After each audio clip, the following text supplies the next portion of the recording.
Unit 3 देख रहे हैं, इंट्रोडक्शन टू पाइथन।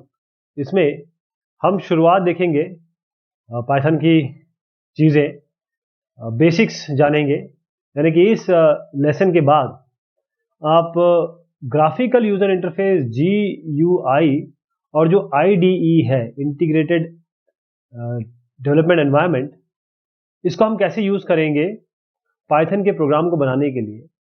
साथ में जो इंटरैक्टिव और स्क्रिप्ट मोड है प्रोग्रामिंग का, वो कैसे यूज़ करेंगे, और वेरिएबल को कैसे क्रिएट करेंगे, बनाएंगे, और वैल्यू कैसे असाइन करेंगे इसको। साथ में जो अलग अलग डेटा टाइप्स है पाइथन में, वो कौन कौन से हैं और उनको यूज़ कैसे करेंगे। फिर हम देखेंगे कि जो अलग अलग टाइप के ऑपरेटर है, अर्थमेटिक है, रिलेशनल है, लॉजिकल है, उसके इंपॉर्टेंस क्या है और उनका कैसे यूज़ करेंगे। फिर will try to create Python expressions and statement. तो ये सब जो जानने के बाद हम फाइनल एक्सप्रेशन और स्टेटमेंट बनाना सीखेंगे। अगर आपको किसी कंप्यूटर को, कंप्यूटिंग मशीन को या माइक्रो प्रोसेसर को बताना है कि आपको क्या करना है, तो आपको उसको उसकी लैंग्वेज में बताना पड़ेगा, यानी कि मशीन लैंग्वेज में बनाना पड़ेगा। अब मशीन लैंग्वेज थोड़ी सी डिफ़िकल्ट होती है, थोड़ा उसको समझने में, क्योंकि 0-1 में होती है।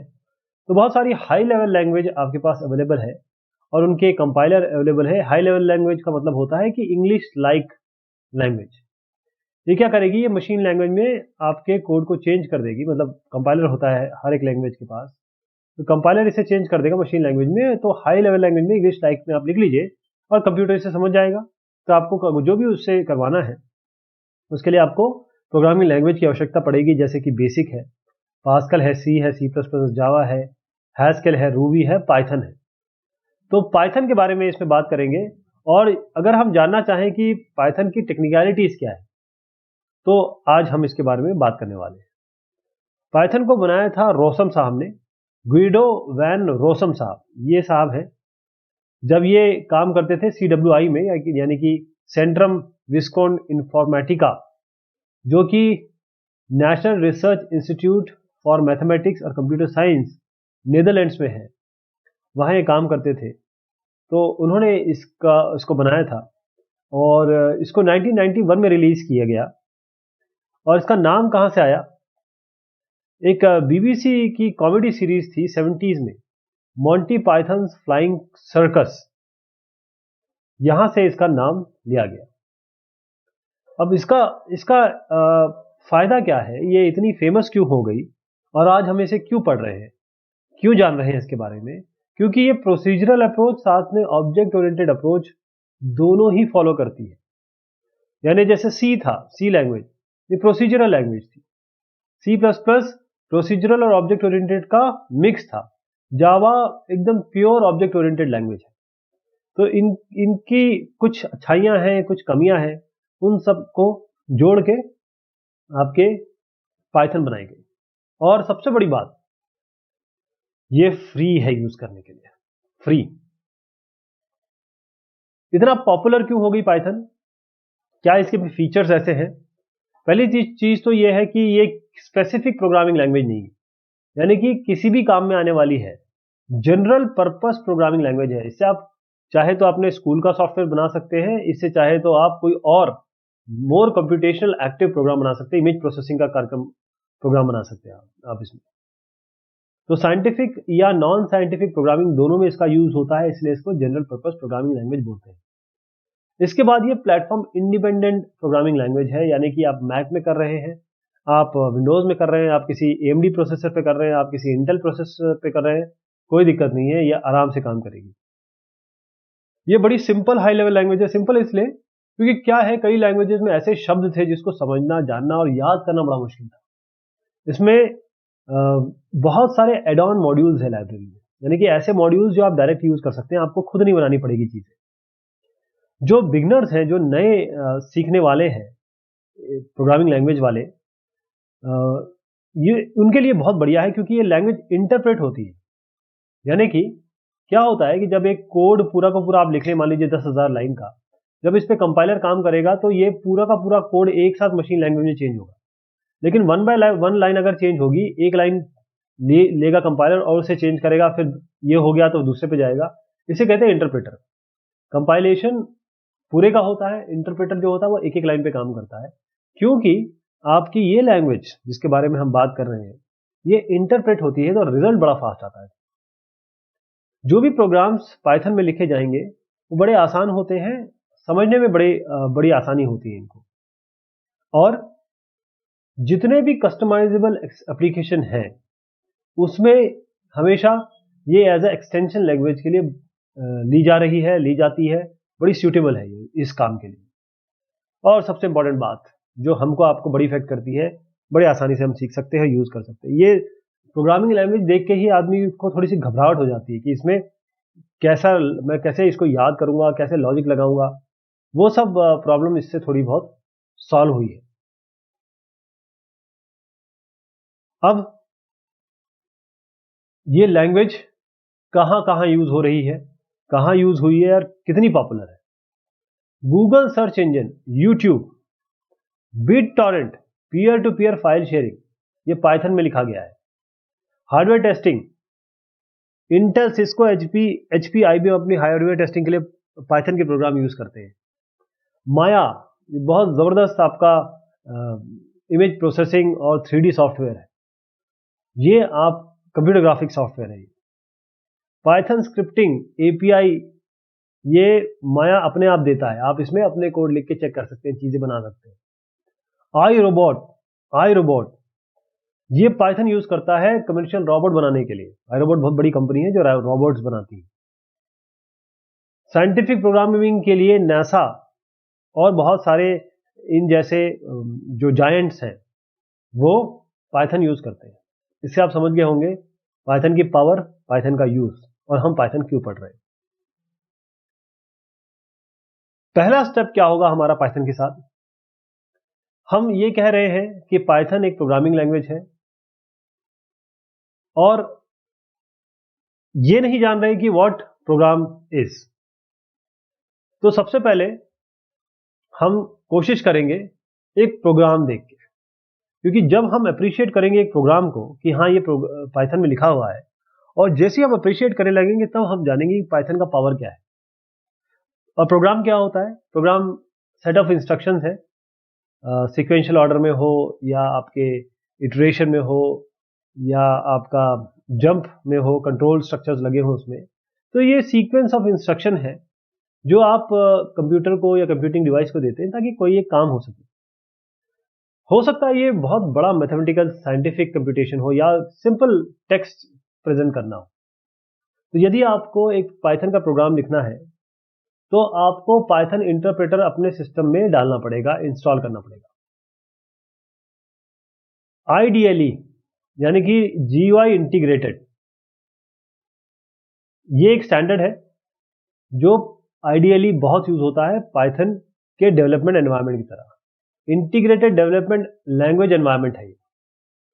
तो ये आईडीई इसमें आप देख पा रहे हैं, इंटीग्रेटेड डेवलपमेंट एनवायरनमेंट है, और ये एल यहां पर ये एल के लिए लिया गया है। तो किसी लैंग्वेज के लिए आईडीई होना जरूरी है। आईडीएलई का फुल फॉर्म पाइथन के केस में इंटीग्रेटेड डेवलपमेंट एनवायरनमेंट है। यानी पे यहां पर आपके पास एक आईडीई आएगा, एक तरीके समझ लीजिए जैसे माइक्रोसॉफ्ट वर्ड खुलता है उस तरीके से। यहां पर आप प्रोग्राम को रन करा सकते हैं, पहले तो लिख सकते हैं, फिर एग्जीक्यूट करा सकते हैं, ब्राउज कर सकते हैं, डिबग कर सकते हैं, सेव कर सकते हैं, सारी चीजें कर सकते हैं प्रोग्राम के साथ। और ये आईडीई जो है एक एनवायरनमेंट आपको प्रोवाइड करता है ताकि आप प्रोग्राम को आराम से लिख सकें। अगर इसी को आप कमांड लाइन पे लिखेंगे तो हो सकता है थोड़ा मेहनत ज्यादा लगे। तो पाइथन का अभी मैं इस वर्जन की तो बात करूंगा नहीं, पाइथन का जो भी वर्जन हो वो आप डाउनलोड करिए और फिर पाइथन का कोड चलाएंगे। तो पाइथन की एक ऑफिशियल वेबसाइट है, वहां से आप पाइथन का को डाउनलोड करके आप इसको बस अपने सी ड्राइव में रख दीजिए। बस आपको क्या करना है कि इसका पाथ बता देना। जब भी आप कोई भी प्रोग्रामिंग लैंग्वेज की लाइब्रेरी या कंपाइलर डाउनलोड करते हैं तो उसका पाथ जो होता है वो एनवायरमेंटल वेरिएबल में देना पड़ता है, वहां इसको दे देंगे बस। पाइथन शेल, ये दो तरीके से यूज हो सकता है। पाइथन शेल का मतलब ये होता है कि जहां पर आप काम करेंगे, एक तो इंटरैक्टिव मोड है और एक स्क्रिप्ट मोड है। नाम इसका इंटरैक्टिव मोड क्या है पहले वाले का? ये आपको अलाउ करेगा कि आप इंटरैक्ट कर सकें ऑपरेटिंग सिस्टम के साथ डायरेक्टली। और स्क्रिप्ट मोड क्या करेगा, आपको पाइथन की फाइल बनाने और एडिट करने में मदद करेगा। तो इंटरैक्टिव मोड से शुरुआत करते हैं। यहाँ पर हम पाइथन के स्टेटमेंट लिखेंगे और जो इंटरप्रेटर है, क्योंकि वन लाइन बाय लाइन इसका इंटरप्रिटेशन होगा, तो फटाफट रिजल्ट आता रहेगा। इंटरैक्टिव मोड कैसे होगा, मैं काफ़ी सारे मेरे डिस्कशन हैं किस तरीके से पाइथन को डाउनलोड करें, यूज़ करें, वो आप देख सकते हैं। फिलहाल हम इंटरैक्टिव मोड से शुरुआत करते हैं। इंटरैक्टिव मोड से शुरुआत करने के लिए हमको पाइथन डाउनलोड करना ज़रूरी है। जैसे मैंने कहा, आपको वेबसाइट से डाउनलोड करके पाइथन, क्योंकि फ्री ऑफ यूज़ है, आपको कोई इसमें चार्ज नहीं लगेगा, अपने कंप्यूटर पर रख लीजिए। फिर आपको उसका एनवायरमेंटल वेरिएबल में पाथ सेट करना पड़ेगा ताकि आप ये चला सकें। जब हम आइडियली खोलेंगे तो कुछ इस तरीके से आएगा, पाइथन का वर्जन दिखाएगा। आप जो भी वर्जन का डाउनलोड करेंगे वो यहाँ वर्जन दिखाएगा। साथ में इस तरीके से 3 आपको ये एंगल ब्रैकेट्स आएंगे। जैसे ये शुरुआत होगा तो कुछ इस तरीके से आपका इंटरफेस आएगा। तो यहाँ पर इस वेलकम मैसेज में आपको ये सब वेलकम वगैरह बोला जाएगा। साथ में आपको ये पाइथन का प्रॉम्प्ट आएगा। ये प्राइमरी प्रॉम्प्ट है, ये इंडिकेट करता है कि इंटरप्रेटर आपसे चाह रही है, जो यहाँ पर कर्सर ब्लिंक करेगा, ये आपसे चाहता है कि कोई पाइथन का कमांड डालिए आप। एक और कमांड है डॉट डॉट डॉट करके, इसे हम सेकेंडरी कमांड कहते हैं, जो क्या बताता है कि इंटरप्रेटर अभी वेट कर रहा है एडिशनल इनपुट के लिए। मतलब इनपुट के लिए डॉट डॉट डॉट आएगा, यहां पर आपके कमांड के लिए, शेल के कमांड के लिए इस तरीके से आएगा। अब ये प्रॉम्प्ट यूज कौन करता है, इंटरप्रेटर, कि आपको बताने के लिए कि ठीक है साहब, मैं इंस्ट्रक्शन लेने के लिए तैयार हूं। तो अगर ये प्रॉम्प्ट है, इसका मतलब आइडियली, अगर ये 3 प्रॉम्प्ट आप देख रहे हैं तो आइडियली भी काम कर रहा है इंटरैक्टिव मोड में। तो यहां पर हम पाइथन के एक्सप्रेशन, स्टेटमेंट, कमांड इसके बाद लिखेंगे और पाइथन क्योंकि इंटरप्रेट करता है, फटाफट आपको आउटपुट देगा। तो सबसे पहली चीज क्या करेंगे आप, ये आपके पास एंगल ब्रैकेट है, इसमें हाउ आर यू लिखिए, हाउ आर यू। जैसे आप हाउ आर यू करेंगे तो ये प्रिंट हो जाएगा। यहां पर आप प्रिंट का एक कमांड है, how are you, double quotes में इसको लिख दीजिए, ये हाउ आर यू आ गया। तो ये रिस्पॉन्स है। इसके लिए आप प्रिंट 5+7 कर सकते हैं, क्या आएगा, 5+7 कर सकते हैं, 6 × 250/9 कर सकते हैं, प्रिंट 5 - 7 कर सकते हैं। आप देखिएगा क्या रिजल्ट आने वाला है। तो जरूरी नहीं है कि आप एक ही लाइन लिखें, आप एक से ज्यादा भी लाइन लिख सकते हैं और वो भी इंटरप्रेटर उसे इंटरप्रेट करेगा। जैसे x = 2 आपने किया, y = 6 किया और z = x + y किया। यानी पाइथन ने पहले x को 2 को x में रख दिया, 6 को y में रख दिया और z x + y कर दिया। यानी कि z में क्या आ गया, अब 6 + 2 8। जैसे आप प्रिंट z करेंगे, ये 8 आपको दे देगा। एक और एग्जांपल देखते हैं, a = 3 है, a + 1 और a - 1 आप प्रिंट करना चाहते हैं, तो 3 + 1 4 और कॉमा है, तो 3 - 1 यानी कि 2, 4 और 2, ये आपका रिजल्ट आएगा 2, क्योंकि ये ट्यूपल्स में है, ट्यूपल्स मतलब 2, 4, 2। तो ये रिजल्ट है ये वाला, ये हैश का मतलब होता है कमेंट, ये एक कमेंट स्टेटमेंट है। हैश जो है वो आपका कमेंट स्टेटमेंट है, इसके बारे में हम बात करेंगे। अब हमने क्योंकि अब देख लिया कि एक लाइन हम कैसे लिख सकते हैं, कहाँ लिखना है हमको, तो जब हम पाइथन में प्रोग्राम लिखेंगे तो ध्यान रखिएगा कि ये केस सेंसिटिव है, यानी अपर केस और लोअर केस अलग अलग मानता है। अगर ये स्मॉल एक्स देंगे आप और कैपिटल एक्स देंगे, ये दोनों अलग अलग तरीके से ट्रीट होगा पाइथन में, राइट।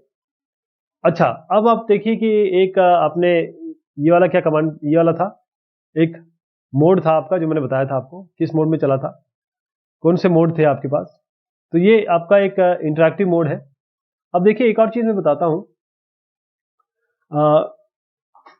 अगर आपको पुरानी कमांड जो इंटरैक्टिव विंडो पे है उसको दोबारा चलाना है, तो आप ये वाला अपने कीबोर्ड में देखिएगा, ये एरो कौन सा है, ये अप एरो है।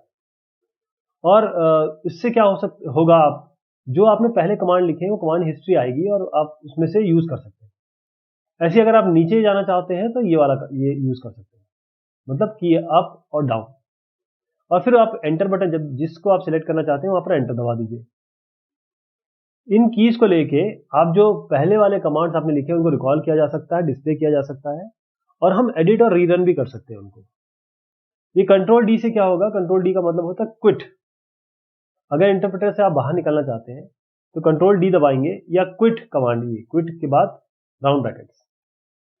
अगर आप यहाँ पे कंट्रोल के साथ F6 दबाएंगे तो आपका शेल दोबारा शुरुआत हो जाएगी उसकी।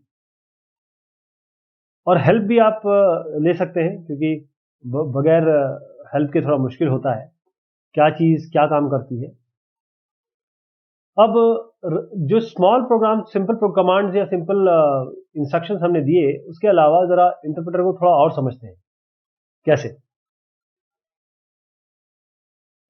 ये प्रॉम्प्ट के बाद आप क्रेडिट्स टाइप करें। जैसे ही आप क्रेडिट्स टाइप करेंगे इस प्रॉम्प्ट के बाद, यहां क्रेडिट्स टाइप करिए, ध्यान रखिएगा ये कैपिटल होना चाहिए क्योंकि केस सेंसिटिव है। तो जो पाइथन डेवलपमेंट कर रही है उस ऑर्गेनाइजेशन के बारे में आपको इन्फॉर्मेशन आ जाएगी। ऐसे अगर आप कॉपीराइट और लाइसेंस लिखेंगे इस जगह पे, तो ये आपको पाइथन के बारे में क्या कॉपीराइट है क्या लाइसेंस है ये सब बताएगा आपको। अगर आप हेल्प लिखेंगे इसकी जगह पे, यहाँ पर हेल्प लिख देते हैं, तो आपको हेल्प जो भी चीजें हैं वो आपके सामने आ जाएगी। हेल्प के बाद आप राउंड ब्रैकेट लगाएंगे, कोई पैरेंथेसिस नहीं देंगे, तो एक इंटरेक्टिव हेल्प मोड आ जाएगा। अगर आप कोई नाम देते हैं कोई प्री डिफाइंड ब्रैकेट में, इस ब्रैकेट में, तो आपको उस वर्ड जो आप इसके अंदर देखेंगे, हेल्प जैसे कोई एक कमांड है उसको देखना है क्या करता है, हेल्प के अंदर दे देंगे तो वो आपको एक बता देगा कि भाई ये वाला कमांड क्या क्या काम करता है। अगर आप हेल्प मोड से बाहर आना चाहते हैं तो आप रिटर्न बैक कर लीजिए या क्विट कमांड यूज कर सकते हैं। अब हम आते हैं स्क्रिप्ट मोड पे। स्क्रिप्ट मोड क्या होता है पाइथन में? इंटरैक्टिव मोड और स्क्रिप्ट मोड, ये दो मोड है। तो स्क्रिप्ट मोड, यहां पर हम पाइथन प्रोग्राम को एक फाइल में लिखेंगे और फिर इंटरप्रेटर से बोलेंगे कि आप जो फाइल हमने लिखी है इसको एग्जीक्यूट कर दीजिए। इंटरैक्टिव मोड में जो बिगिनर्स हैं उनके लिए थोड़ा आसान रहेगा। जैसे छोटे छोटे उनके कोड्स या लाइन लिखनी है, कमांड लिखने हैं, तो फटाफट वो चेक हो जाएंगे।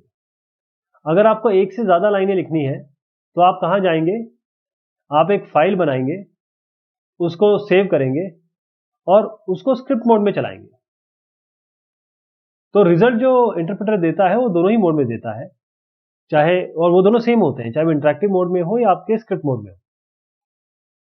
तो पाइथन इंटरैक्टिव मोड में, जैसे मैंने आपको बताया कि एक्सपेरिमेंटेशन करना है, नए लोग हैं, सीखना है अभी, उसके लिए बहुत अच्छा है। लेकिन जो स्टेटमेंट आप यहाँ लिख रहे हैं इंटरैक्टिव मोड में, वो आप सेव नहीं कर सकते। आपको बार बार चीज़ें लिखनी पड़ेगी या फिर इन एरोज का बार बार यूज करना पड़ेगा, बार बार चीज़ों को लिख के फिर रीरन करना पड़ेगा। जब आप पाइथन स्क्रिप्ट बनाना चाहते हैं और उसको रन कराना चाहते हैं तो क्या आइडियली में आप स्टेप करेंगे वो आप देखिएगा। यदि स्क्रिप्ट मोड अवेलेबल नहीं है बाय डिफॉल्ट आपके आइडियली में, तो फाइल ओपन इस तरीके से करेंगे या फाइल न्यू विंडो करेंगे ताकि आप नए स्क्रिप्ट फाइल बना सके। नए पाइथन कोड को यहां लिख दीजिए एज ए स्क्रिप्ट, फिर उसे कंट्रोल S से सेव कर लीजिए। फिर इसको रन करने के लिए आप कंट्रोल F5 दबा दीजिए, या आप कंट्रोल 5 से वैसे चल जाएगा, मैं आपको जब इंटरैक्टिव वे बताऊंगा तब आप और समझ पाएंगे। अब तीसरा और चौथा जो है, हर बार आप स्क्रिप्ट जब खोलेंगे, जैसे आप ओपन करते हैं स्क्रिप्ट को और कुछ चेंज करना हो तो एडिट करके फिर दोबारा सेव करना पड़ेगा। तो ये जो स्टेप 3 और 4 है ये बार बार आपको करने पड़ेंगे अगर आप कोई एरर आती है या फिर आप कुछ चेंज करना चाहते हैं तो। अगर आप जो एग्जाम्पल हमने देखा था इंटरैक्टिव मोड में, उसको स्क्रिप्ट मोड में चलाना चाहते हैं तो कैसे होगा? सबसे पहले फाइल, यहां पर आप नया विंडो खोलिए। आपने यहां पर किया df, यानी डिफाइन किया एक टेस्ट फंक्शन, कोलन लगा दिया यहाँ पे, उसके बाद x = 2 लिखा, y = 6 लिखा और z = x + y लिखा, प्रिंट z लिखा। ध्यान दीजिए हमने कोई सेमीकोलन वगैरह नहीं लगाए हैं, जबकि C++ जावा जिन्होंने पढ़ी होगी वो सेमीकोलन के आदी हो चुके होते हैं। तो बाय डिफ़ॉल्ट कीबोर्ड से लगा देते हैं। यहाँ आपको लगाना नहीं है, यहाँ पर आपने डिफाइन किया एक टेस्ट फंक्शन, x को 2 दिया, y को 6 दिया और z x प्लस 5 y करके आपने प्रिंट z कर दिया। अब अगला क्या है, फाइल के बाद आप ये सेव करेंगे। एक सेव एज ऑप्शन भी है जिससे आप दूसरे नाम पे भी सेव कर सकते हैं। जितनी भी फाइल आप सेव कर रहे हैं वो उनके आगे .py लगेगा। पाइथन का जो एंड है यानी कि जो एक्सटेंशन है वो .py है। उसके बाद जैसे मैंने आपको बताया तरीका एक और है, लेकिन अभी फिलहाल हम कंट्रोल F5 से इसको रन करा देंगे। कंट्रोल F5 से जैसे रन कराएंगे हम ये भी कर सकते हैं कि पाइथन प्रॉम्प्ट पे जाएं और सीधा ये टेस्ट फंक्शन लिख दें तो भी रन करेगा, तो 8 आएगा। और जो आपको स्क्रिप्ट मिली है वहां पर रन का ऑप्शन होता है, ये मैं बताना चाह रहा था कि रन का ऑप्शन भी होता है, उससे भी आप डायरेक्टली रन करा सकते हैं। जब हम स्क्रिप्ट मोड पे काम करते हैं तो हम प्रिंट स्टेटमेंट लगाते हैं अपने प्रोग्राम में ताकि हम रिजल्ट देख सकें। जो स्क्रीन पे आना चाहिए वो हम प्रिंट से दिखाते हैं, जबकि आपने देखा था इंटरेक्टिव मोड में हम इस तरीके के स्टेटमेंट नहीं लिखते, डायरेक्ट रिजल्ट आ जाता है। इसमें हमने पाइथन क्या है, इसके फायदे हमने देखे, कहाँ का यूज होता है। अब वेरिएबल और टाइप्स के बारे में बात कर रहे हैं। जब भी आप एक प्रोग्राम बनाएंगे तो आपको जो भी वैल्यू है वो स्टोर करनी पड़ेगी ताकि उसको आगे यूज कर सके। इसके लिए हम ऑब्जेक्ट्स यूज करेंगे जो डेटा को कैप्चर करेंगे। जैसे मैंने बताया कि पाइथन ऑब्जेक्ट ओरिएंटेड और प्रोसीजरल दोनों को ही फॉलो करती है, तो हम ऑब्जेक्ट लेंगे ताकि डेटा को हम कैप्चर कर सके या ले सके या स्टोर कर सके। उसके बाद कंप्यूटर उसे मैनिपुलेट करेगा। अब बात यह है कि जो ऑब्जेक्ट वेरिएबल है वो है क्या? वो ऑब्जेक्ट वेरिएबल है एक नाम जो किसी वैल्यू को रेफर करेगा। यानी कि आपके पास एक जगह है, ये इसका नाम, जैसे ये घर है आपका और घर में आपने लिख दिया कि ये मेरा शांति निवास है, तो शांति निवास जो है ये इसको पॉइंट कर रहा है। यानी कि इस शांति निवास में कोई वेरिएबल, ये वेरिएबल है और इसमें रहेगा। मान लीजिए आप किराए के मकान में रह रहे हैं तो हो सकता है शांति निवास में कोई और भी आ जाए, है ना। तो हर एक ऑब्जेक्ट जिसके मैं बारे में बात कर रहा हूं वो एक आइडेंटिटी हो सकती है जिसको हम आईडी कहेंगे, आईडी, या टाइप हो सकता है जिसको हम चेक कर सकते हैं टाइप के हिसाब से, इसलिए इसको टाइप कर रहे हैं, या वो वैल्यू हो सकती है। ये तीनों हो सकती है। हर एक ऑब्जेक्ट में आइडेंटिटी, टाइप और वैल्यू होगी। तो उसको थोड़ा डिटेल में देखें। अभी फिलहाल फौरी तौर पे इसको समझ नहीं आया हमें, तो हम इसको थोड़ा और डिटेल में देखते हैं। तो आइडेंटिटी क्या होगी ऑब्जेक्ट की? ऑब्जेक्ट, ये ऑब्जेक्ट का एड्रेस है मेमोरी में, और ये एक बार क्रिएट कर दिया फिर चेंज नहीं होगा। यानी कि ये जो आपने घर बनाया और यहाँ पर इसका शांति निवास या आपने किराए पे लिया, दोनों ही चीज हो सकती है। तो ये इसका जो यहाँ पर घर बन गया वो तो फिक्स रहेगा ना, तो ये तो चेंज नहीं होगा। इसमें लोग चेंज हो सकते हैं, यानी कि वैल्यूज चेंज हो सकती है। एक बार में इसमें 2 आ सकता है, एक बार में 3 आ सकता है, एक बार 30 आ सकता है, -30 आ सकता है, लेकिन ये चेंज नहीं होगा, इसकी जगह चेंज नहीं होगी। अब टाइप की बात करते हैं। अब टाइप क्या क्या हो सकते हैं टाइप में, यानी इसके अंदर क्या हो सकते हैं? इसमें अंदर क्या हो सकता है? कुछ लड़के रह सकते हैं इंजीनियरिंग कॉलेज के, कुछ वर्किंग लेडीज रह सकती हैं, या कोई परिवार रह सकता है।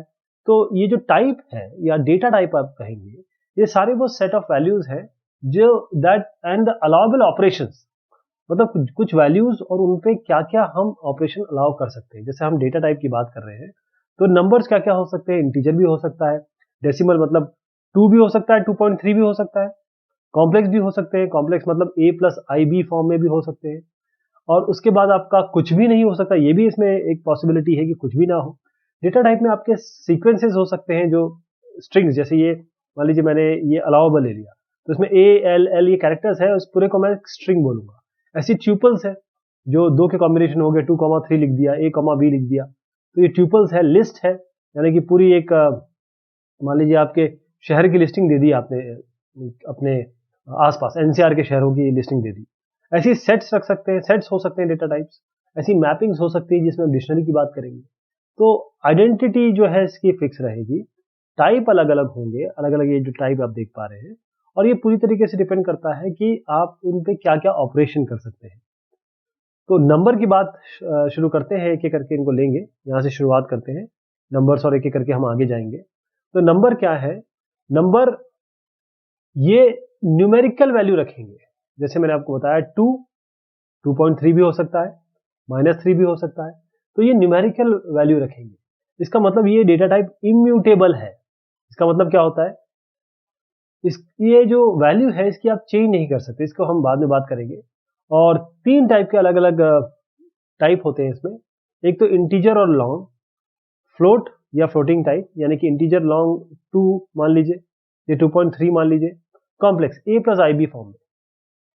तो जो इंटीजर का रेंज है पाइथन में वो यहां से यहां तक है, और लॉन्ग इंटीजर उसका जो रेंज है वो अनलिमिटेड है, आपके पास जितनी मेमोरी है उसके हिसाब से है, यानी कि कोई लिमिट नहीं है इसकी लॉन्ग की। ध्यान रखिएगा, इंटीजर की इन्होंने बताई और लॉन्ग की कोई लिमिट नहीं है।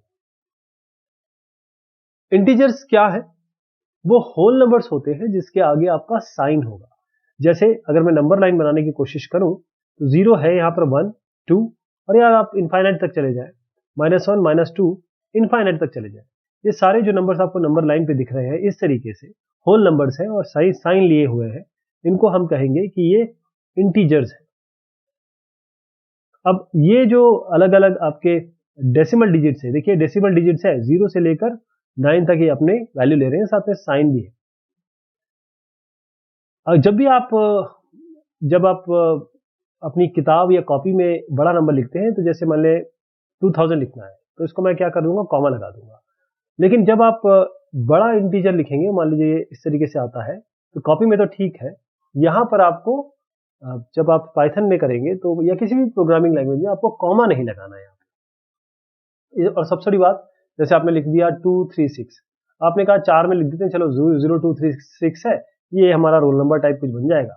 ये 0 नहीं होना चाहिए, लीडिंग 0 नहीं होना चाहिए। तो एक तो आप कॉमा वगैरह नहीं लगाएंगे और लीडिंग जीरोज नहीं होंगे। और जब हम इंटीजर से काम कर रहे हैं तो हम बिल्कुल भी चिंता नहीं करेंगे साइज, क्योंकि जो बड़ा इंटीजर वैल्यू है वो अपने आप पाइथन हैंडल करेगा। कैसे? वो अपने आप उसको लॉन्ग में भेज देगा। और जब अगर हम लॉन्ग की तरह ट्रीट करना चाहते हैं, बहुत बड़ा इंटीजर है, तो उसके आगे आप एल अपेंड कर दीजिए, तो इससे क्या है, पाइथन अपने आप उसे लॉन्ग बना देगा। यानी कि अगर आप इंटीजर जानते हैं बहुत बड़ी बड़ी वैल्यू आने लगी वाली है, तो उसके आगे एल लगा दीजिएगा। ये अभी हम देखेंगे कैसे लगाएंगे। जैसे आपने ये कहा a = 10, b = आपने ये इंटीजर हो गया, मतलब a एक वेरिएबल है जिसमें 10 वैल्यू आ गई, b में आपने कहा 5192 और l लगा दिया। इसका मतलब ये है कि अगर आप जानते हैं कि लॉन्ग वैल्यू है तो हम b में लॉन्ग वैल्यू सप्लाई कर रहे हैं। This is how to supply a long value to a variable. जैसे c में आपने एक बड़ा नंबर रख दिया और ये आपने कहा टाइप ब्रैकेट c, तो ये जो टाइप आपने किया ये आप चेक करते हैं कि इसका डेटा टाइप क्या है। तो C का डेटा टाइप क्या है? C क्या है? 429811। अब ये तो इंटीजर की रेंज में आ रहा है, तो ये टाइप आपका इंटीजर आ जाएगा। ऐसे आप C = C × 5669 करेंगे तो ये और ये दोनों मल्टीप्लाई हो जाएंगे। अब अगर आप टाइप C करेंगे, क्योंकि ये 5669 का मल्टीप्लीकेशन 42981114 जब होगा तो ये लिमिट क्रॉस कर देगा, जो हमारे पास लिमिट है। उस लिमिट को ये अपने आप, यानी कि जो पाइथन है इसको अपने आप लॉन्ग पे ले जाएगा। तो टाइप अगर आप देखेंगे कौन सा डेटा टाइप है, तो ये अपने आप लॉन्ग आ जाएगा। अगर आप जानना चाहते हैं कि आपके सिस्टम पे जो भी आपका वर्जन है पाइथन का, उसमें जो लार्जेस्ट इंटीजर कौन सा है, तो इंपोर्ट sys करें पहले, फिर प्रिंट sys.maxint करेंगे। पहले इंपोर्ट sys करना पड़ेगा। इंपोर्ट sys माने आपके पास लाइब्रेरी से लेना पड़ेगा पाइथन की, वही हम इंपोर्ट करना चाहते हैं। फिर प्रिंट कराना चाहेंगे आप sys.maxint। maxint करते ही आपको जो आपके सिस्टम पे मैक्सिमम इंटीजर की पॉसिबल वैल्यू है वो ये आपको दे देगा इस वर्जन में जो है। अब इंटीजर में बूलियन टाइप, ये एक बड़ा यूनिक डेटा टाइप है। इसमें 2 ही वैल्यू होती है, या तो ट्रू या तो फॉल्स। बूलियन मतलब जो बूलियन अलजेब्रा जो आप अपने दूसरे साइंस में भी पढ़ेंगे, तो वहां पर ट्रू फॉल्स 1 0 आपने सुना होगा, जो बाइनरी डिजिट के लिए होता है। इसी तरीके से बूलियन का मतलब होता है ट्रू फॉल्स। तो बूलियन ट्रू ये एक नॉन जीरो वैल्यू है, नॉन नल वैल्यू है, नॉन एम्प्टी वैल्यू है, ध्यान रखिएगा। ये बूलियन ट्रू का मतलब ये मत समझ जाइए कि जीरो हो जाएगा, ये नॉन जीरो है, नॉन नल है, नल भी नहीं है और एम्प्टी भी नहीं है। जैसे एक एग्जांपल लिया जाए, फ्लैग में हमने ट्रू डाला और हमने टाइप का पता किया कि फ्लैग में क्या आया है, क्योंकि हमने ट्रू डाला, TRU। ध्यान रखिएगा पाइथन केस सेंसिटिव है तो यही लिखना पड़ेगा आपको। जैसे ही आप टाइप बूल करेंगे, यानी कि टाइप करेंगे, ये आपको टाइप बूल दिखा देगा कि साहब जो आपने फ्लैग दिया है इसका टाइप बूलियन है। अब हम आते हैं फ्लोटिंग पॉइंट पे। फ्लोटिंग पॉइंट क्या है? नंबर जिसमें फ्रैक्शंस होते हैं। यहां से आपको डेसिमल पॉइंट दिखेंगे। जैसे पाई की वैल्यू क्या होती है, 3.14 आगे भी है, तो ये क्या वैल्यू होगी? ये आपका फ्लोटिंग पॉइंट वैल्यू होगी। अच्छा, ये फ्लोटिंग पॉइंट नंबर है तो क्या इसमें साइन होंगे? बिल्कुल, इसमें प्लस माइनस दोनों साइन हो सकते हैं, जैसे कि इंटीजर में होता है। बस इंटीजर में अगर आप डेसिमल जोड़ दीजिएगा या फिर उसमें फ्रैक्शन की तरह लिख दीजिएगा उसको, तो वो आपका फ्लोटिंग पॉइंट बन जाएगा। तो इसमें आपका सीक्वेंस तो डेसिमल डिजिट ही होंगे, लेकिन साथ में आपका एक डॉट भी होगा, इसी को हम डेसिमल भी बोल रहे हैं। ये बहुत सारे जो आगे के इंजीनियरिंग और साइंटिफिक नोटेशन है वहां पर यूज होंगे, जैसे मैंने आपको 3.14 का ही एग्जांपल दे दिया। तो अगर आप ऐसा है -2.0 10⁵, जैसे बोल्ट्जमैन कांस्टेंट करना है, प्लैंक कांस्टेंट करना है, या अलग अलग चीजें अगर आपको लिखनी है, तो जैसे -2.0 इंटू 10⁵ है, इसको कैसे लिखते हैं ध्यान दीजिएगा। -2.0 लिखेंगे यहाँ पर, क्योंकि एक्सपोनेंट ई की एक्सपोनेंट है 10 का पावर 5 है, तो ई लिख देंगे, 5 लिख देंगे बस।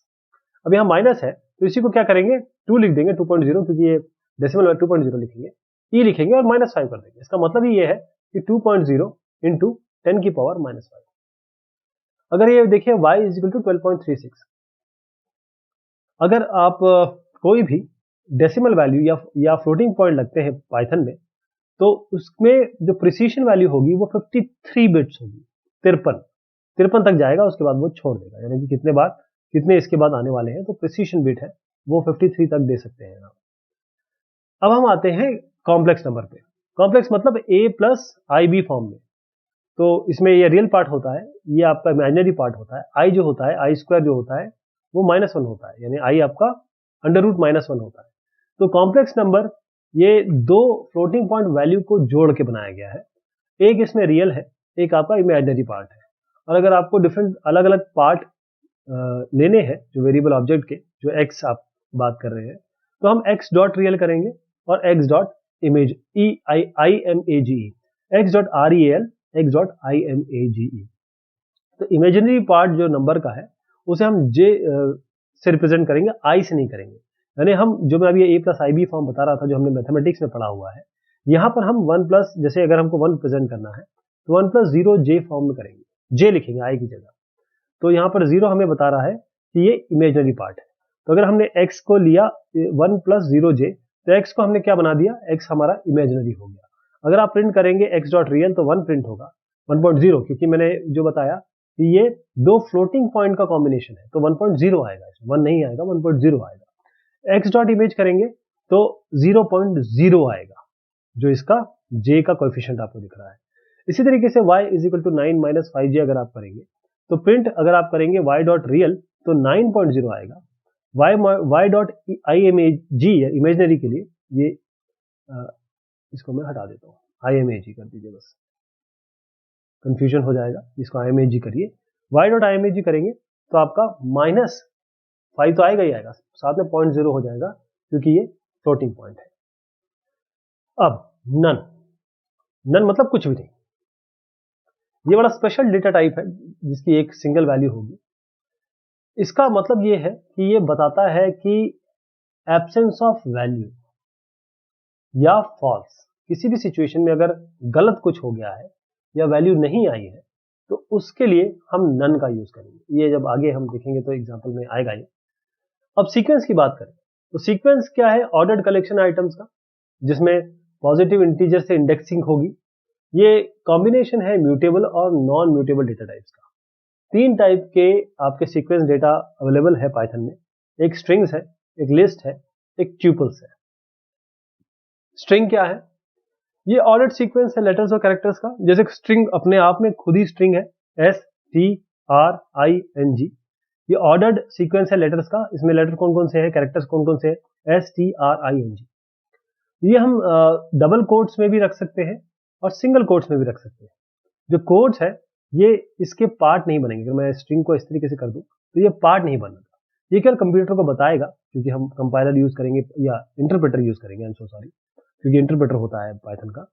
तो जो ये कंप्यूटर को बताता है कि कब स्ट्रिंग की शुरुआत होगी, कब इसका खात्मा होगा, कब ये एंड होगी। तो ये कोई भी कैरेक्टर या साइन हो सकता है, इंक्लूडिंग स्पेस, यानी ऐसे करके स्पेस भी दे सकते हैं आप। ये इम्यूटेबल डेटा टाइप्स है और हम इनके बारे में बात करेंगे जब हम तीसरा एस्पेक्ट जो वैल्यू ऑब्जेक्ट का बात करेंगे, तो म्यूटेबल इम्यूटेबल आपको समझ में आ जाएगा। एग्जाम्पल हम लेते हैं, A is equal to single quotes में RAM लिखा राम। तो जो एग्जाम्पल ये है, इसका मतलब ये है RAM एक स्ट्रिंग है जो ए को मिल जाएगी। जो स्ट्रिंग है जिसकी लेंथ 1 है वो एक कैरेक्टर होगा, यानी कि ये तो एक से ज्यादा अगर हो गया तो वो आपका स्ट्रिंग की श्रेणी में आ जाएगा, और एक होगा केवल एक कैरेक्टर अगर आप अंदर इसके लिखते हैं तो वो आपका क्या हो जाएगा, that will be considered as a character. तो एक टाइप से दूसरे टाइप में कैसे करेंगे, अगर हम बिल्कुल श्योर नहीं है कि डेटा टाइप क्या है उस वैल्यू का, तो पाइथन इंटरप्रेटर हमको बता सकता है। जैसे आप कहिए टाइप, गुड मॉर्निंग का टाइप हमें पता नहीं है, हमने डबल कोट्स में गुड मॉर्निंग दे दिया, ये इन्होंने बता दिया कि ये str है। अगर हम सिंगल कोट्स में 3.2 भी देते हैं तो आप 3.2 तो ये आप बोलेंगे कि ये तो फ्लोटिंग है, लेकिन जहां ये सिंगल कोट्स के अंदर आ गया, डबल कोट्स के अंदर आ गया, आप बोलेंगे कि ये जैसे टाइप पता करने की कोशिश करेंगे, हमको पता चल जाएगा कि ये टाइप str है। हम एक टाइप जो वैल्यू है वेरिएबल, उसको दूसरे में बदल सकते हैं। इसको हम कहते हैं टाइप कन्वर्जन या टाइप कास्टिंग। क्या कहते हैं, अगर हमको एक टाइप से दूसरे टाइप में कन्वर्ट करना है तो उसे हम टाइप कन्वर्जन या टाइप कास्टिंग कहते हैं। तो आप इसको खुद भी कर सकते हैं, जिसे हम एक्सप्लिसिट कहते हैं, जो प्रोग्रामर करेगा, और एक इम्प्लिसिट होता है जिसमें जो इंटरप्रेटर है वो खुद कर देगा डेटा टाइप को कन्वर्ट। एक्सप्लिसिट टाइप कास्टिंग के लिए हम फंक्शंस यूज करते हैं, बेसिकली ये कंस्ट्रक्टर्स होते हैं। कंस्ट्रक्टर्स ये भी एक विधा है, इसके बारे में बात करेंगे। जैसे int, फ्लोट, str, बूल, जो भी इसके अंदर आएगा वो इंट कन्वर्ट हो जाएगा, जो यहाँ आएगा फ्लोट हो जाएगा, जो इसके अंदर आएगा वो स्ट्रिंग कन्वर्ट हो जाएगा, जो इसके अंदर आप डालेंगे वो बूल कन्वर्ट हो जाएगा। जैसे आपने कहा a इज इक्वल टू 12.34, आपको पता है कि ये फ्लोटिंग पॉइंट है, फ्लोटिंग पॉइंट टाइप है, इसमें दशमलव दिख रहा है और डेसिमल डिजिट्स है। जैसे आप इंट कर देंगे इसको, ये a को इसके अंदर डाल देंगे, तो जो b प्रिंट कराएंगे तो ये डेसिमल पार्ट चला जाएगा, केवल 12 आएगा, तो ये आपका इंटीजर टाइप चीज दिखने लगेगी। अगर आप a इज इक्वल टू 25 करेंगे और यहाँ पर y is equal to float a कर दिया, a को आप फ्लोट बनाना चाहते हैं, फ्लोट का मतलब इसमें दशमलव देना चाहते हैं, तो 25 की जगह 25.0 आपको दिखाई देगा। ये आप प्रिंट करेंगे इस y को तो 25.0 आएगा आपका। अब लिस्ट की बात कर लेते हैं। लिस्ट ये भी सीक्वेंस है, लेकिन इसमें जो टाइप है वो अलग अलग हो सकते हैं। ये अलग अलग वैल्यूज आएंगी और जो वैल्यूज है वो कोई भी टाइप की हो सकती है। जो वैल्यूज इसके अंदर आ रही हैं इसको हम कहेंगे ये एलिमेंट्स है या टाइप्स है। क्या है, एलिमेंट्स या आइटम्स है, इसमें एलिमेंट्स है या आइटम्स कहेंगे। ये म्यूटेबल है, अभी हम बात करते हैं म्यूटेबल की। और इंडेक्स्ड और ऑर्डर्ड होते हैं, यानी कि ये अगर 1 है ये 2 होगा, 3 होगा, 4 होगा, ऐसे एक नंबरिंग या एक ऑर्डरिंग होगी। और लिस्ट को हम हमेशा स्क्वायर ब्रैकेट में इनक्लोज करते हैं या रखते हैं। एक एग्जांपल देखते हैं, जैसे हमने L कर दिया इज इक्वल टू, यहाँ स्क्वायर ब्रैकेट लगाया और हमने 3 चीजें दी इसमें, एक स्पैन, ये स्ट्रिंग है, 20.5 ये आपका फ्लोटिंग पॉइंट है, 5 आपका इंटीजर है। 3 चीजें अलग अलग डेटा टाइप की आपने एक लिस्ट के अंदर दी। अब ट्यूपल्स की बात करते हैं। ट्यूपल्स का मतलब ये 4,2, ये भी सीक्वेंस है किसी भी टाइप का, और ये भी इंडेक्स्ड है इंटीजर द्वारा, ये भी इम्यूटेबल है। ट्यूपल को हम हमेशा राउंड ब्रैकेट्स में करते हैं। ट्यूपल जैसे हम पहले देख चुके हैं 4,2, ये काफी आगे आने वाला है। ऐसे सेट्स का मतलब क्या है कि सेट हम जानते हैं कि ये अनऑर्डर्ड कलेक्शन होते हैं वैल्यूज का, कोई भी टाइप हो सकता है, लेकिन बस इसमें डुप्लीकेट एंट्री नहीं डाल सकते आप। सेट्स इम्यूटेबल है, अगर सेट लिखना है तो s इज इक्वल टू आप सेट करिए, SET, और फिर आप राउंड ब्रैकेट्स में राउंड में स्क्वायर ब्रैकेट करके 1,2,34 करेंगे, तो ये आपके जो सेट वैल्यूज आ जाएंगी, कोई भी टाइप की हो सकती हैं, डुप्लीकेट एंट्री नहीं होगी। अब मैपिंग की बात करते हैं। ये मैपिंग, ये जो डेटा टाइप है अनऑर्डर्ड है, यानी इसमें कोई, जिस तरीके से लिस्टिंग मैंने बताई थी, कोई ऑर्डर नहीं होगा, और ये म्यूटेबल होगा, यानी कि आप इसको चेंज कर सकते हैं। और डिक्शनरी इसी के अंदर आती है, मैपिंग के अंदर। तो डिक्शनरीज क्या हुई फिर, this can store any number of Python objects. अब इसके अंदर डिक्शनरी में हम पाइथन के ऑब्जेक्ट स्टोर करेंगे। तो इसमें की वैल्यू पेयर में आती है चीज। की वैल्यू जैसे मैंने कहा कि मैं एज और नाम रखता हूं, तो 20 जैसे मान लीजिए 16 एज हो गई राम की, कॉलन करके राम लिख देता हूं। 15 हो गई कॉलन करके मैं लिख देता हूं निशा। तो मैंने एक नेम वैल्यू पेयर बनाया, नेम का वैल्यू, नेम इसकी वैल्यू। यही हम कर रहे हैं। डिक्शनरी को कैसे लिखते हैं, करली ब्रैकेट्स यूज करते हैं।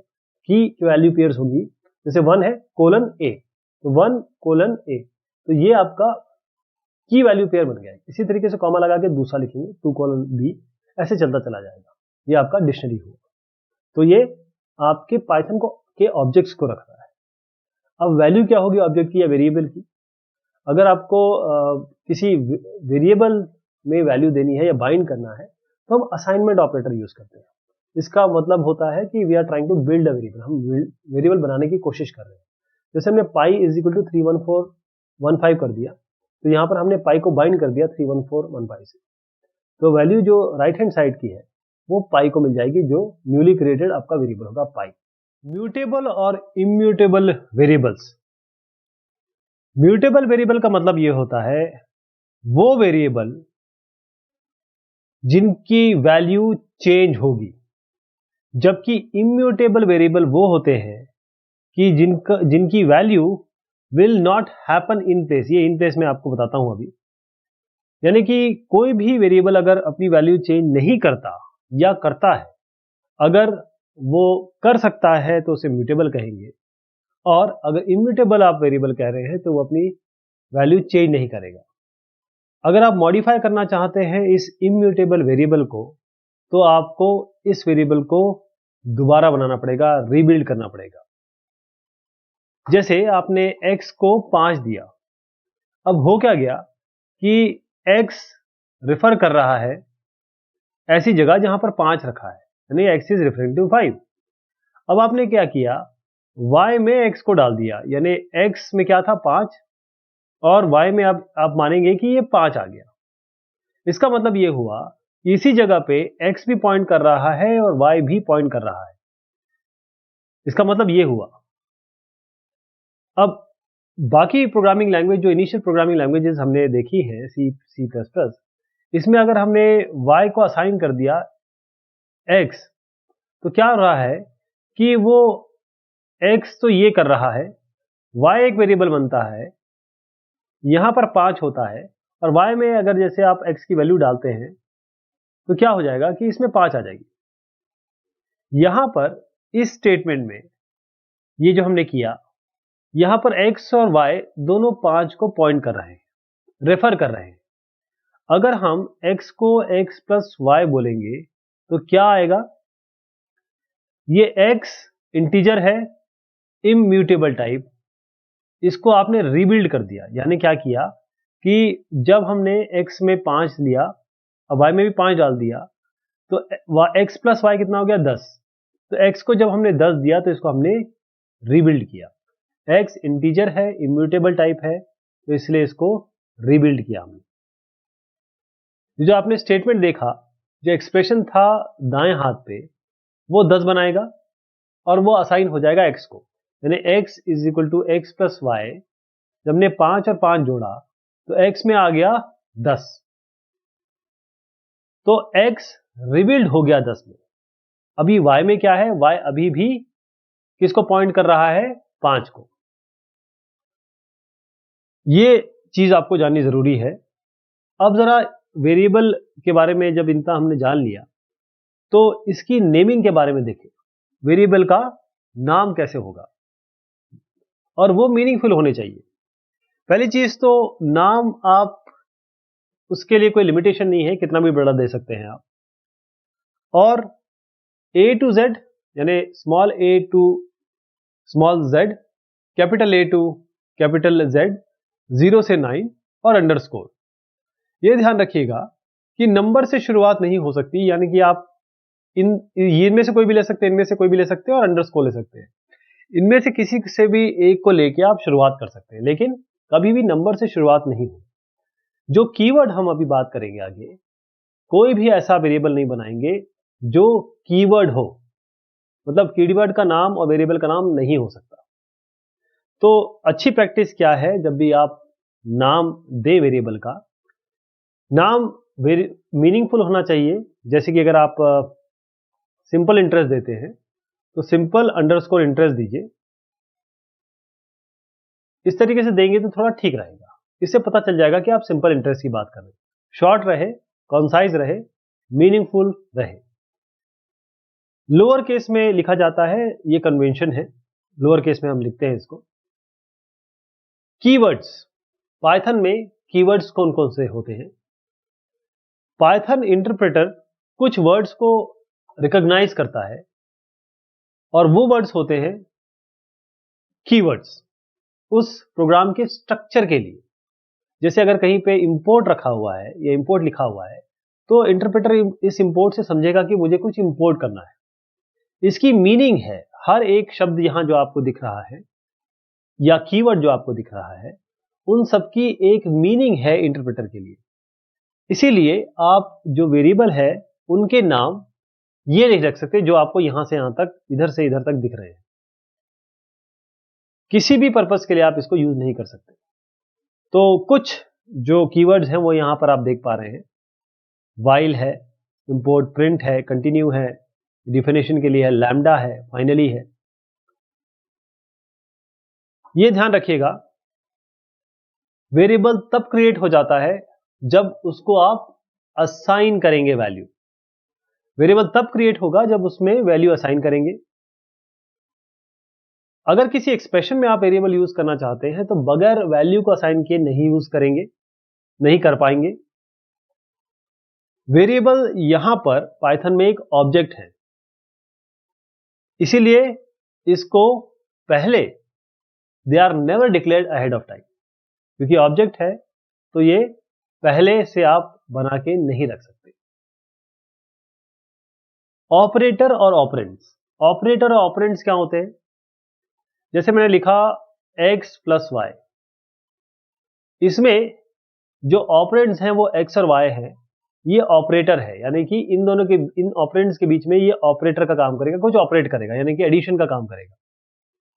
तो ये जो ऑपरेटर्स होते हैं वो कंप्यूटेशन करते हैं, ये रिप्रेजेंट कर, ये ऐसे सिंबल्स हैं जो कंप्यूटेशन करेंगे।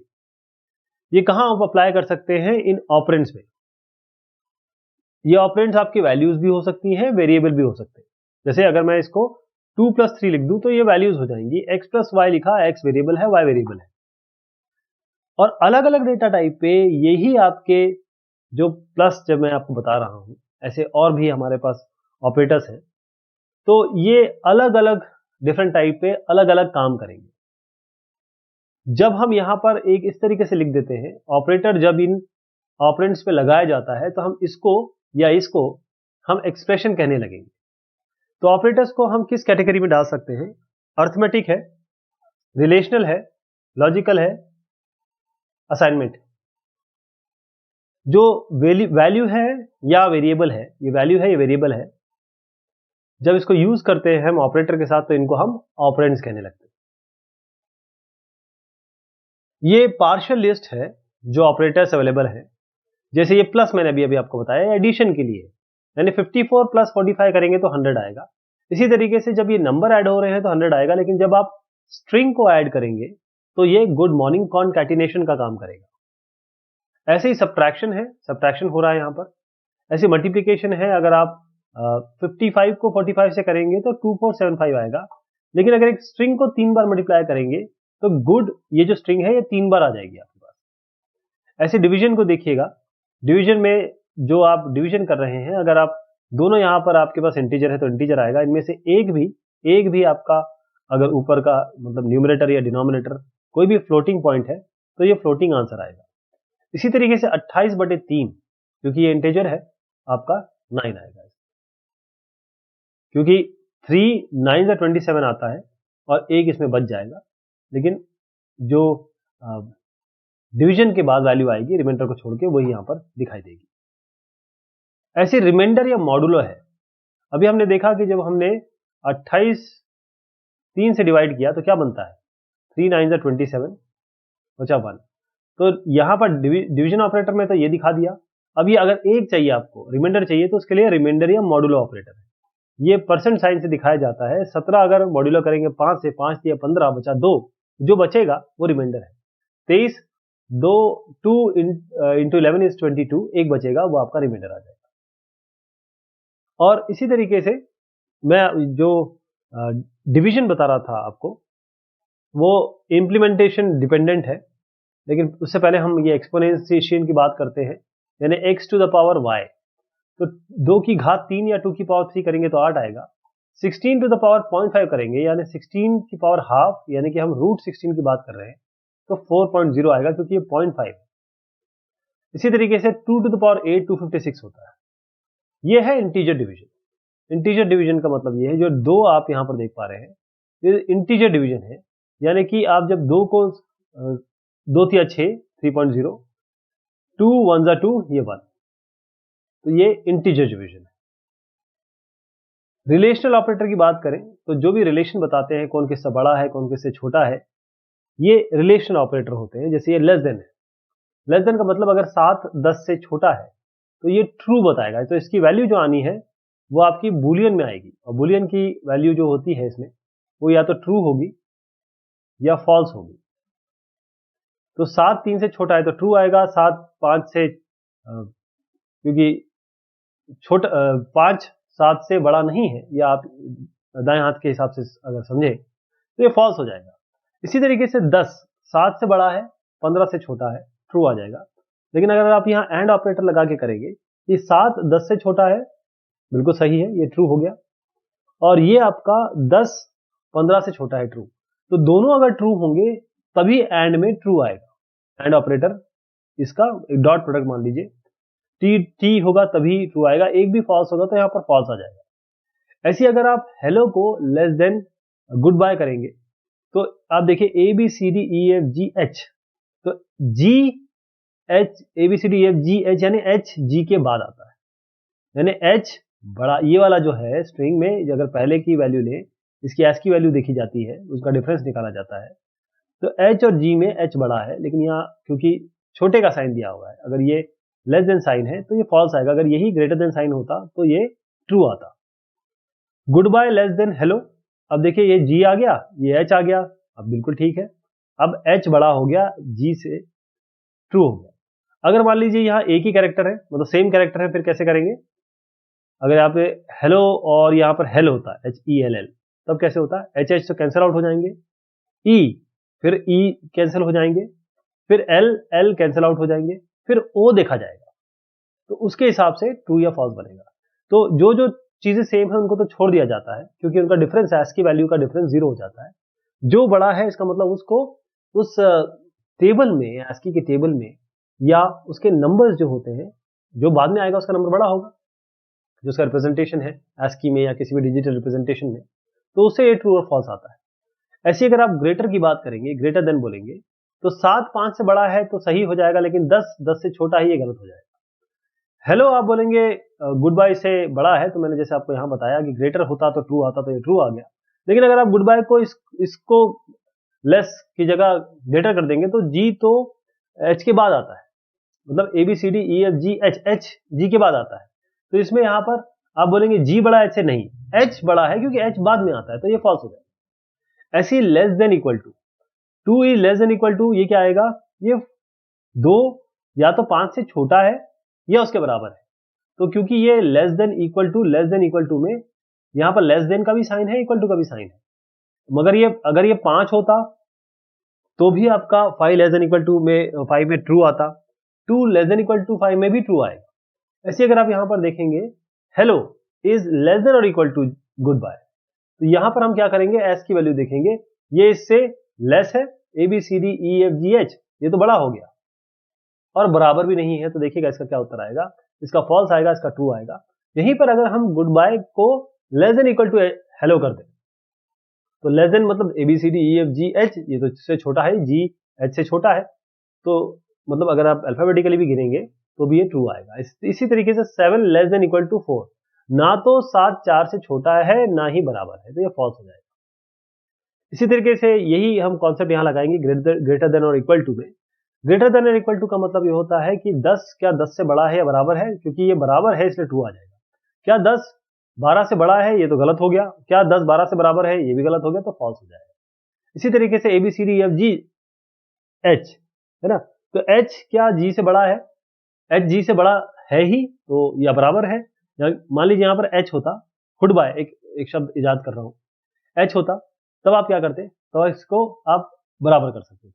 इसी तरीके से गुड बाय में, हेलो में, यहाँ पर क्योंकि G बोल रहे हैं बड़ा है, क्या ये बड़ा है इससे, नहीं है, तो फॉल्स हो जाएगा, और बराबर भी नहीं है। अब नॉट इक्वल टू या नॉट इक्वल टू इस तरीके से लिख देंगे, या आप ऐसे भी यूज कर सकते हैं, not equal to 10 is not equal to 11, बिल्कुल सही है। And 10 is not equal to 11 नहीं है, ये इसका मतलब सत्य है। 10 और 11 बराबर नहीं होते, 10 और 11 में 1 का डिफरेंस है। ऐसी 10 इज नॉट इक्वल टू 10, ये आपका फॉल्स हो गया, क्योंकि 10 वाकई में 10 के बराबर नहीं है। हेलो के बराबर है या नहीं है, अगर आप यहां हेलो देखें और नॉट इक्वल टू हेलो, ये बिल्कुल सही है, क्योंकि ये पाइथन केस सेंसिटिव है, तो छोटा हेलो और बड़ा हेलो ये अलग अलग हो जाएंगे। लेकिन अगर हम दोनों को बराबर कर दें और बोले नॉट इक्वल टू, अरे ये तो दोनों बराबर है, तो यहां फॉल्स आ जाएगा। इज इक्वल टू 10 क्या 10 से बराबर है, ट्रू। 10 क्या 11 से बराबर है, नहीं। हेलो क्या हेलो के बराबर है, ट्रू। हेलो क्या गुड बाय के बराबर है, नहीं। दो वैल्यूज अगर अलग अलग डेटा टाइप की है तो वो कभी भी एक दूसरे के बराबर नहीं है। लॉजिकल ऑपरेटर्स का मतलब ये है एंड, और नॉट। लॉजिकल में क्या होता है कि अगर हम और लगाएं, एक कंडीशन यहां है, एक कंडीशन यहां है, ये अगर ट्रू है और ये ट्रू है तो दोनों ट्रू हो जाएंगी, मतलब उत्तर इसका ट्रू आएगा। एक भी इसमें ट्रू हो गया, जैसे मैंने इसको फॉल्स बना दिया तो भी ट्रू होगा, इसको फॉल्स बना दिया, इसको ट्रू बना दिया तो भी ट्रू आएगा। दोनों फॉल्स होंगी तभी फॉल्स आएगा, अदरवाइज हर एक कंडीशन में जिसमें एक भी ट्रू मिलेगा और हमेशा ट्रू देगा। If any of the operand is true, एक भी ट्रू है तो कंडीशन आपकी ट्रू आएगी। एंड में क्या है, अगर एंड ऑपरेटर लगा, यहां पर दो कंडीशन है, तो यहां पर अगर आपका दोनों के दोनों जब तक ट्रू नहीं आएंगे, यानी इसमें उल्टा हो जाएगा, एक भी फॉल्स आ गया तो ये फॉल्स देगा, जब तक दोनों ट्रू नहीं आएंगे, ट्रू नहीं आएंगे। और रिवर्स का मतलब क्या है कि रिवर्स क्या करेगा, जो भी कंडीशन होगी, जैसे ट्रू होगा तो उसको फॉल्स कर देगा, फॉल्स को ये ट्रू कर देगा, तो रिवर्स कर देगा। नॉट का मतलब ये होता है। असाइनमेंट ऑपरेटर क्या होता है, ये असाइनमेंट और अर्थमेटिक प्लस या माइनस, इसको दोनों को कंबाइन कर देगा। जैसे अगर हम करना चाहते हैं असाइन वैल्यू, पहले इज इक्वल टू को समझ लीजिए, ये assign values from right side operand to left variable, तो असाइन क्या कर रहा है, ये x इज इक्वल टू 12, तो x को 12 की वैल्यू असाइनमेंट कर रहा है, y को ग्रीटिंग की कर रहा है। ओके, इसी तरीके से प्लस इज इक्वल टू जब कर रहे हैं तो यहां पर असाइनमेंट का मतलब सीधा यहां की वैल्यू इसको असाइन कर दे रहा है, यानी कि अब x के पास 12 की वैल्यू आ गई। प्लस इज इक्वल टू करेंगे तो ये इसको क्या करेगा, इसका मतलब ये होता है x is equal to x plus 2, मतलब पहले x 2 से जुड़ेगा और जो जुड़ी हुई वैल्यू होगी वो x को असाइन होगी। इसका मतलब यही है सीधा, इसका ये शॉर्ट हैंड कह सकते हैं आप इसको। तो ये ऐड करेगा और असाइन बैक कर देगा रिजल्ट को लेफ्ट ऑपरेंड को। तो जो ऑपरेंड है या एक्सप्रेशन है या कांस्टेंट है, जो भी आप दाएं हाथ में लिखेंगे, वो वैल्यू को that will change the value of x to 4, not 14, 4। Minus is equal to में ये माइनस कर देगा, यानी कि अगर कोई भी वैल्यू आप लेते हैं, जो भी आप वैल्यू लेना चाहे, जो ये एक एग्जांपल लिया हुआ है इन्होंने, आप कोई भी वैल्यू ले सकते हैं, तो जो भी वैल्यू होगी x की, अगर आप कोई भी वैल्यू देते हैं, जैसे मैं कहता हूं ये 12 है, तो 12 इसका मतलब ये हुआ x is equal to x minus 2, तो 12 माइनस 2 क्या होगा, 12 माइनस 2, तो x को क्या वैल्यू आएगी, 10। इसी तरीके से मल्टीप्लाई का अगर आप देखें, मल्टीप्लाई में क्या आएगी, जैसे मैंने कहा कि x की वैल्यू हमने दे दी, मान लीजिए 12, तो x is equal to x into 2, यानी कि 12 इंटू 2 24 आ जाएगा। ऐसे डिवीजन का आप देखें, जैसे आप कोई भी वैल्यू ले लें, 12, अब ये 12 है, x की वैल्यू अगर 12 है तो हम क्या करेंगे, ये होगा x is equal to x by 12, x by 2 sorry, तो 12/2 क्या होगा 6, ये इसको असाइन हो जाएगा, ये 6 आ जाएगी। ऐसे x मॉड्यूलो 2 करेंगे, कोई भी वैल्यू ले लीजिए, जैसे मैं 12 ही ले लेता हूं, तो इसका मतलब होगा x is equal to x modulo 2। तो 12 मॉड्यूलो 2, क्योंकि 2 पूरी तरीके से डिवाइड करता है 12 को 6 से, तो इसका जो रिमाइंडर आएगा वो 0 होगा। ऐसे ही यहां पर एक्सपोनेंशियल है, x is equal to x to the, ये इसका मतलब ये है की पावर 2। तो अगर 12 अगर आप ले रहे हैं x को, तो x is equal to 12 to the power 2, 12 into 12 that is 144। ऐसे ही आप फ्लोर डिवीजन कर रहे हैं, तो आपका जो 12 आएगा, मतलब 12/2 सीधा फ्लोर डिवीजन आपका 6 आएगा। ये फ्लोर डिवीजन करता है ऑपरेटर में, फ्लोर और असाइन करता है वैल्यू को लेफ्ट ऑपरेटर में। तो फ्लोर डिवीजन का मतलब ये आगे आप समझेंगे आप, एक सीलिंग होती है, एक फ्लोर होती है, उस हिसाब से डिवीजन करता है। जो ऑपरेटर है पूरी तरीके से इस पर डिपेंड करता है कि डेटा टाइप आप कौन सा दे रहे हैं। उन डेटा टाइप के हिसाब से ऑपरेटर काम करता है। जैसे हमने देख लिया था कि अगर हम स्ट्रिंग को जोड़ते हैं तो वो स्ट्रिंग को कॉन्केटिनेट कर देगा, नंबर जोड़ते हैं तो उनको ऐड कर देगा। इसी तरीके से जो डिवीजन है हमने देखा था कि इंटीजर और फ्लोट वैल्यू पे अलग अलग तरीके से काम करेगा। एक्सप्रेशन और स्टेटमेंट। एक्सप्रेशन क्या है, हमारे पास ऑपरेटर्स है, ऑपरेंड है, कांस्टेंट भी हो सकते हैं, साथ में वेरिएबल भी हो सकते हैं। तो वैल्यूज कांस्टेंट हो सकते हैं, वेरिएबल और ऑपरेटर, इन सब के कॉम्बिनेशन को हम एक्सप्रेशन बोलते हैं। इसका रिजल्ट हमेशा कोई एक वैल्यू आएगी, यानी सिंगल वैल्यू आएगी, जो अपने आप में एक्सप्रेशन होगी। जैसे हमने कहा वैल्यू ऑपरेंड में, ये 2+2 कहा, इसमें 2 वैल्यू है, ये 2 भी वैल्यू है, ये प्लस क्या है, ये ऑपरेंड है। तो 2+2 करेंगे, ये ऑपरेटर है, तो 2+2 करके मतलब ये पूरी तरीके से एक एक्सप्रेशन बन गया, इसका रिजल्ट आएगा 4, राइट। जो एक्सप्रेशन वैल्यू है वो अपने आप में ऑपरेंड्स का काम कर सकती, जो ऑपरेटर्स हैं उनके लिए ऑपरेंड्स का काम कर सकती है। अभी जैसे आपने कहा 2+3 -4, तो ये अपने आप में एक एक्सप्रेशन है, लेकिन ये अब जब ये काम हो जाएगा, इसका 2+3 5 हो जाएगा, तो ये 5 - 4 जो एक्सप्रेशन बनेगा उसके लिए ये 2+3 किसका काम कर रही है, एज अ ऑपरेंड, इस ऑपरेटर के लिए। अब जैसे 10+5 है, 9+4+2 है, ये अलग अलग एक्सप्रेशन है जो आपको वैल्यू क्या देंगे, 5+10 कितना होता है, 15, 9+4+2 कितना होता है, 9+6, ये भी 15 होगा। अगर आप एक और एग्जांपल देखें और इसमें कहा जाए 5.0/4 प्लस 6 - 3.0, यानी 5, पहले ये ध्यान रखिएगा कि इसमें फ्लोटिंग वैल्यू और इंटीजर वैल्यू दोनों इन्वॉल्व है। 5 भी है, 4 भी है, 6 भी है, 3 भी है, 3.0 भी। तो इसमें अलग अलग डेटा टाइप यूज कर रहे हैं। इसे हम कहते हैं, जहां पर अलग अलग डेटा टाइप आपको मिल रहे हैं, इसको कहते हैं हम मिक्स्ड ऑपरेशन। ये कौन से ऑपरेशन, ये है दोनों, सब इसमें इंटीजर है, यहां पर ये मिक्स्ड ऑपरेशन है। तो जब मिक्स्ड ऑपरेशन की बात होती है तो सबसे पहले क्या होता है कि मान लीजिए इंटीजर है और फ्लोट है, इनमें बड़ा कौन सा है, फ्लोट। तो सारे इंटीजर को कन्वर्ट कर दिया जाएगा फ्लोट में, यानी कि लोअर डेटा टाइप को हायर डेटा टाइप में पहले कन्वर्ट किया जाएगा।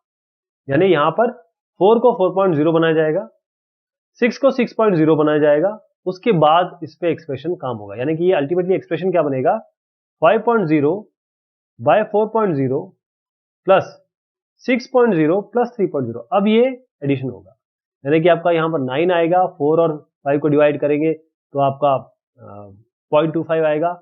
यहां पर इसको अगर आप ऐड करें, 5 और 4 को डिवाइड करें और उसमें 6 माइनस है, सॉरी ये 3, तो ये 3 है, ये आपका 1.25 आएगा। तो 1.25 को जब आप ऐड कर देंगे 3 से, तो ये 4.25 दे देगा आपको। एक्सप्रेशन में दूसरे एक्सप्रेशन भी हो सकते हैं, आप देखिए जैसे मैंने आपको ये वाला एग्जांपल दिया था, सब एक्सप्रेशन भी हो सकते हैं। तो पाइथन किस तरीके से डिसाइड करता है कि ऑर्डर क्या होगा, पहले मैं प्लस को करूं, माइनस को करूं, किसको करूं। तो ये ऑपरेटर के प्रेसिडेंस पे डिपेंड करता है। तो जो जिसकी हायर प्रेसिडेंस होगी वो पहले काम उस पे होगा, या वो पहले काम करेगा ऑपरेटर, उसके बाद लोअर प्रेसिडेंस काम करेगा। तो जो ऑपरेटर की एसोसिएटिविटी है वो बताएगा कि ऑर्डर क्या होगा, अगर एक ही प्रेसिडेंस में वो दिखाई दे रहे हैं और या फिर उनको आपने ग्रुप नहीं किया है। तो जो ऑपरेटर है वो लेफ्ट एसोसिएटिव भी हो सकता है राइट एसोसिएटिव भी हो सकता है, इस तरीके से और इस तरीके से। जो लेफ्ट एसोसिएटिव ऑपरेटर होते हैं उसमें जो ऑपरेटर होगा आपका बाएं हाथ पे, वो पहले, यानी कि जैसे 3, एक एग्जांपल ले रहा हूं, ये ऐसा नहीं है, 3 + 2 - 5, एक एग्जांपल ले रहा हूं मैं बताने के लिए कि लेफ्ट क्या हुआ। तो सबसे पहले ये प्लस काम करेगा अगर लेफ्ट एसोसिएटिव है, और अगर राइट एसोसिएटिव है तो पहले माइनस काम करेगा, राइट। ध्यान रखिएगा कि अब राइट और लेफ्ट में बताता हूं, इज इक्वल टू जो है और ये एक्सपोनेंशियल, ये आपके राइट एसोसिएटिव है, पहले ये काम करेंगे। अगर ये राइट में है तो पहले ये काम करेंगे, राइट एसोसिएटिव।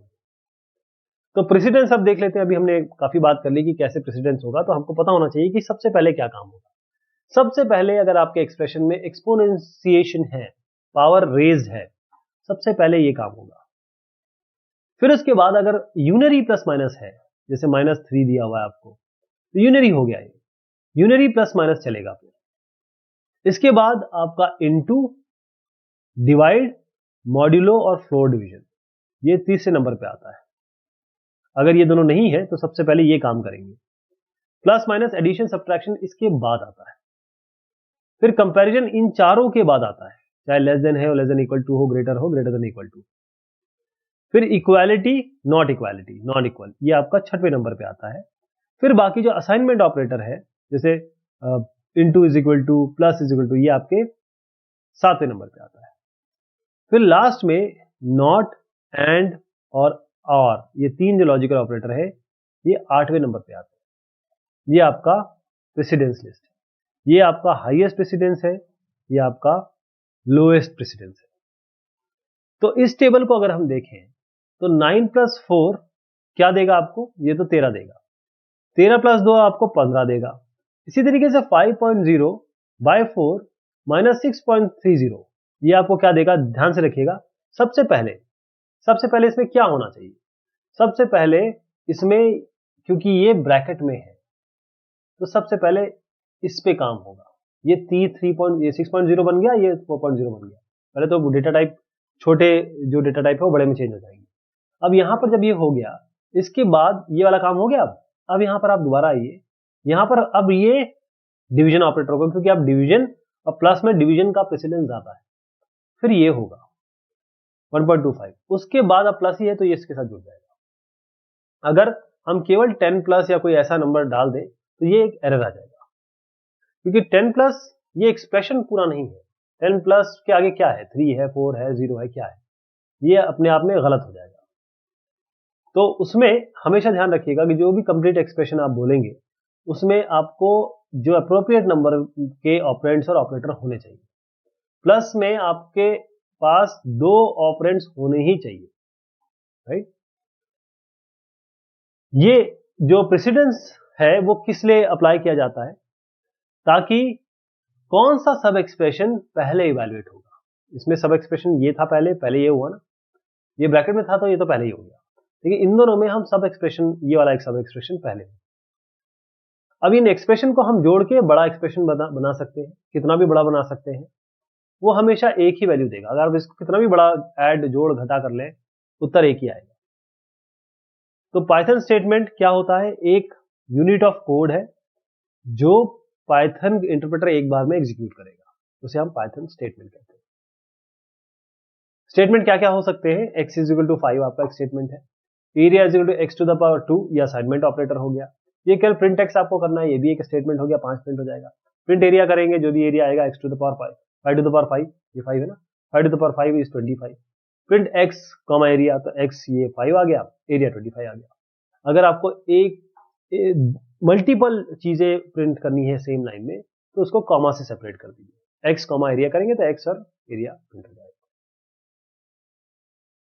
जो स्टेटमेंट है ये they normally go to the end of a line, यानी कि ये पूरा एक स्टेटमेंट हुआ, ये पूरा एक स्टेटमेंट एक लाइन में आया, राइट। अभी तक हमने देखा कि ये जो स्टेटमेंट काफी सिंपल थे, इसमें कोई नेस्टेड ब्लॉक नहीं था अभी भी। लेकिन जो पाइथन में आपके कंपाउंड स्टेटमेंट और ग्रुप स्टेटमेंट भी मिलेंगे, उसको हम नेस्टेड ब्लॉक कहते हैं। ये जो स्टेटमेंट होंगे इनको आपको इंडेंट करना पड़ेगा, 4 स्पेसेस जो नॉर्मली यूज किए जाते हैं। जो वाइट स्पेसेस है, यानी कि जो आपने स्पेसेस दिए हैं या एंटर दिया है, जो भी आप वाइट स्पेसेस हैं, वो बताता है, वो वाइट स्पेसेस बताता है कि एक लॉजिकल लाइन शुरुआत हो रही है। इंडेंटेशन लेवल क्या है उसका, यानी कि जो स्टेटमेंट एक साथ काम करेंगे उन सब का इंडेंटेशन लेवल एक होना चाहिए। अभी मैं आपको एग्जांपल देता हूं कंपाउंड स्टेटमेंट का। जैसे ये एग्जांपल है, इफ i लेस देन 0, यहां पर आपने कोलन लगाया, print i is negative, else print i is non negative. इसी तरीके से एक और कंपाउंड स्टेटमेंट देखिए, if i is greater than 0, print i is positive, else print i is equal to 0। इस तरीके से इंडेंटेशन इसका होना चाहिए। जब भी आप स्टेटमेंट लिखेंगे, कुछ चीजें आपको दिमाग में रखनी है, ये बहुत जरूरी है।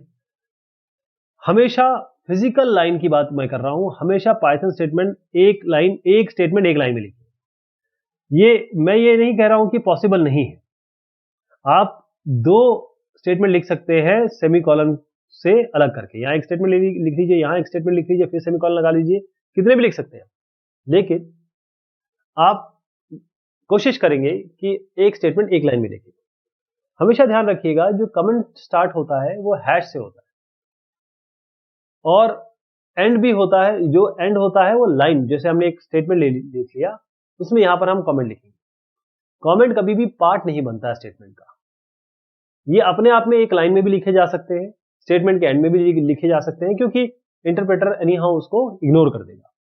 अगर आप बड़ा स्टेटमेंट या लंबा स्टेटमेंट लिखना चाहते हैं जिसमें बहुत सारी लाइंस हैं, तो आप ये फॉरवर्ड स्लैश यूज करेंगे, जहां पर भी जो बिगिनिंग होगी लाइन की, ताकि वो साथ में मिल जाए।